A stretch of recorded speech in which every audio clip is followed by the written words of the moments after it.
My name's Antoinette Quagan. I work for Genesis Community and Youth, and we're a public sector and third sector consultancy. And today we're holding a fundraising workshop. I'll tell you a bit about myself further along, but I just want to go to the outcomes for the workshop today. So the first is, I'm hoping by the end of the day, everyone will have an increased knowledge of available funding sources and will be in a better position to apply for funding and have a basis to build their organisation's funding strategy. Everybody will come away with something today, and I feel these three aims cover that. So what is fundraising? I found two quotes that I think best summarise what fundraising is. So the first is, the principle of fundraising is to raise money by asking for it. The second is, fundraising is a people process. People give to causes, spelling mistake, they know, especially of which they have a relationship with. So I think those are the two key things that we must remember when we're approaching fundraising. People will give money to organisations that they know of, and you won't get money unless you ask for it. Because fundraising is loosely defined, there's so many different fundraising activities. So for instance, you can hold an event and all the proceeds of that event comes to your organisation. That's fundraising. That's one type of fundraising. You could write an application for a grant. That's also another example of fundraising. So fundraising is a very loose term. Saying that, I would say there are three constraints to fundraising. So when I'm saying fundraising is loose, there are many activities you can undertake to get funding. You can walk up to someone and ask for money. They might not give it to you, but that in itself could be constituted as being fundraising. If you're a charity, you must report all of your income. There's just no two ways about that, and you do that via your returns to the Charity Commission. There are other two points. Data Protection Act and Freedom of Information Act also apply to fundraising as well.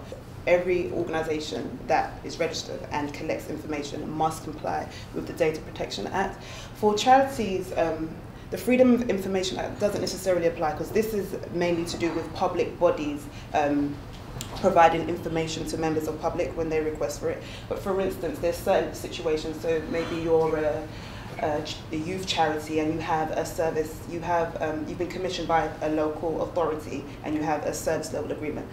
I'm very sure probably at the very fine writing there's something to do, they've put in a clause around the Freedom of Information Act. So if a member of the public places,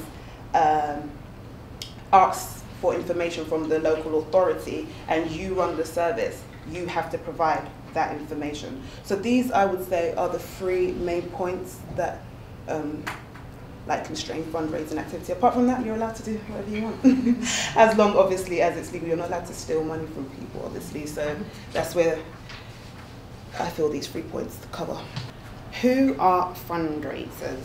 The definition for fundraiser today is someone who's actually employed. We'll say employed, even though they may be a volunteer. They're actually part of the organisation and they have a specific task to fundraise for that organisation. These 4 points cover what makes a good fundraiser. So we have knowledge and experience of the cause.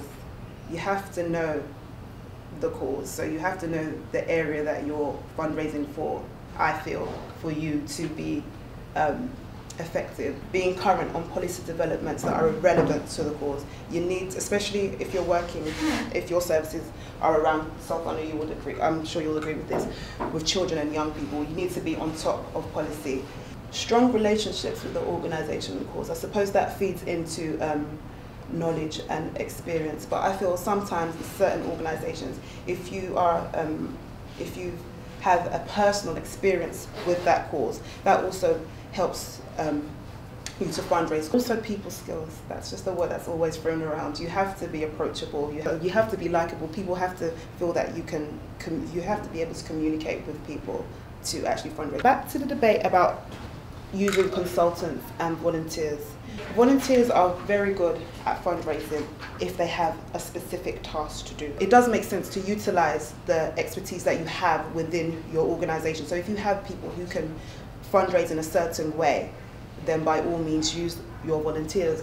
But then there's also a need for consultants, I think, when it comes to a strategic overview of fundraising, because you can have 5 volunteers and they're all chasing after the same kind of fund and they're all doing the same activities. You need to have a strategic kind of view to your fundraising. You don't want to focus on one type of funding. You want to make sure that what you're doing is actually sustainable and is actually working for the good of the organisation.